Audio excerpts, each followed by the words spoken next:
विश्वानर को वरदान।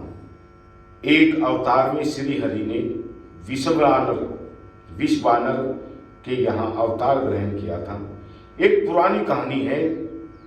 नर्मदा नदी के तट पर नरमपुर नगर स्थित है।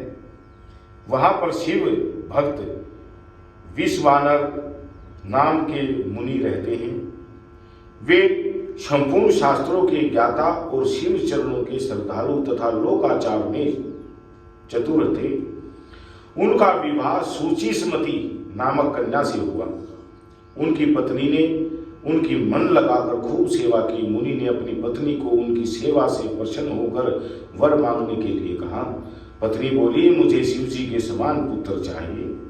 अब मुनि विश्वानर ने पत्नी से कहा कि इस वरदान के लिए मैं भगवान शिव जी की तपस्या करूंगा और उनसे वरदान पाकर तुम्हारी इच्छा को पूर्ण करूंगा। तुम्हारी इच्छा अवश्य ही पूरी होगी। अब मुनि विश्वानर काशी नगरी में मणिकर्णिका घाट पर तप करने लगे। 1 वर्ष तक तप करने के पश्चात 13वें माह में वे गंगा जी में स्नान करने के पश्चात लिंग की पूजा करने लगे। उन्होंने वहां लिंग के मध्य में एक 8 वर्षीय बालक को देखा। वह बालक बहुत ही सुंदर, पीली जटा धारण किए, मुकुट लगाए नग्न अवस्था में था। वह बालक धीरे धीरे मुस्कुराता हुआ मुनि को देख रहा था और उस बालक की सुंदरता को देखकर मुनि के हर्ष की कोई सीमा न रही। उन्होंने रोमांचित होकर बालक को प्रणाम किया और उनकी स्तुति करने लगे। स्तुति करने पर बालक ने मुनि विश्वानर से कहा कि हे मुनीश्वर, तुमने जो अपनी पत्नी सुचिस्मती से पुत्र का विचार किया है वह आवश्यक पूर्ण होगा। मैं ही उसके गर्भ से जन्म लूंगा। मेरा नाम ग्रहपति होगा।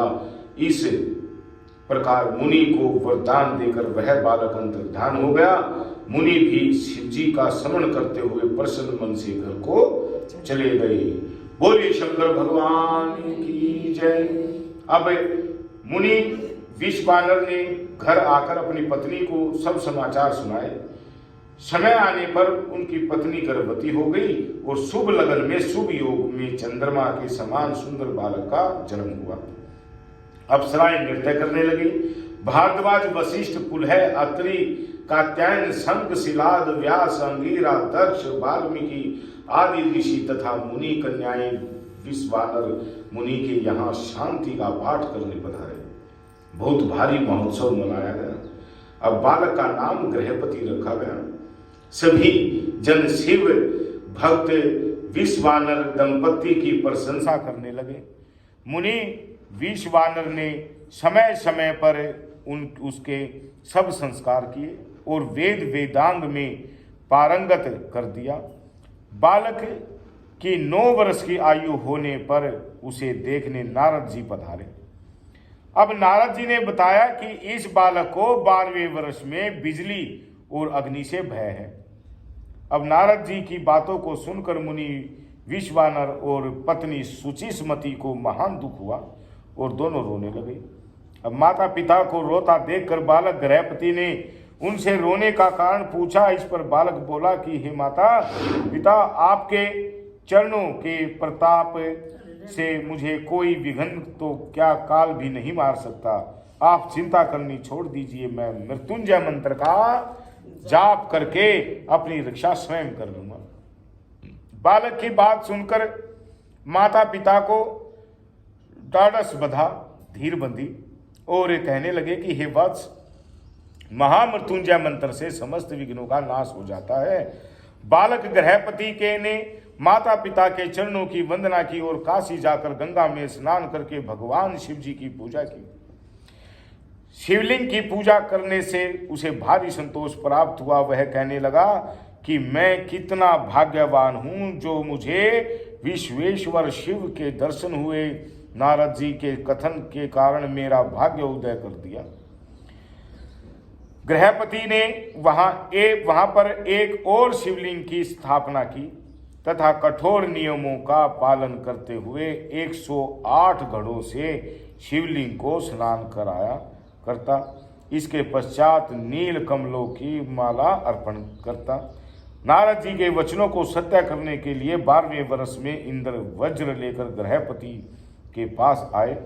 इंद्र ग्रहपति से बोले कि तुम्हारी जो इच्छा हो मुझसे वर मांग सकते हो। परंतु ग्रहपति ने मधुर वाणी में उनकी स्तुति करते हुए कहा कि मुझे आप से वरदान नहीं लेना है, मैं तो केवल शिव जी से वरदान प्राप्त करूंगा। इंद्र ने कहा कि शिव जी मेरे से बढ़कर नहीं है, तुम लड़कपन छोड़कर वरदान मांग लो, क्योंकि मैं सब देवताओं का स्वामी हूं। अतः शीघ्रता पूर्वक वर मांग लो। बालक ग्रहपति ने कहा कि मैं केवल शिव जी से ही वरदान चाहता हूं। इस पर इंद्र ने उसे वज्र से डराया। बालक बिजली से युक्त वज्र को देखकर मूर्छित हो गया।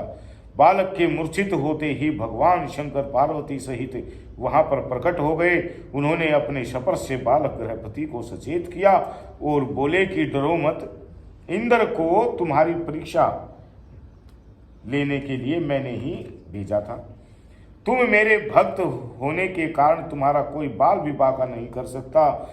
तुम्हारे द्वारा स्थापित शिवलिंग के तेज से कोई भी ठहर नहीं सकता। ये अग्निश्वर महादेव सदैव बिजली और अग्नि से रक्षा करते रहेंगे।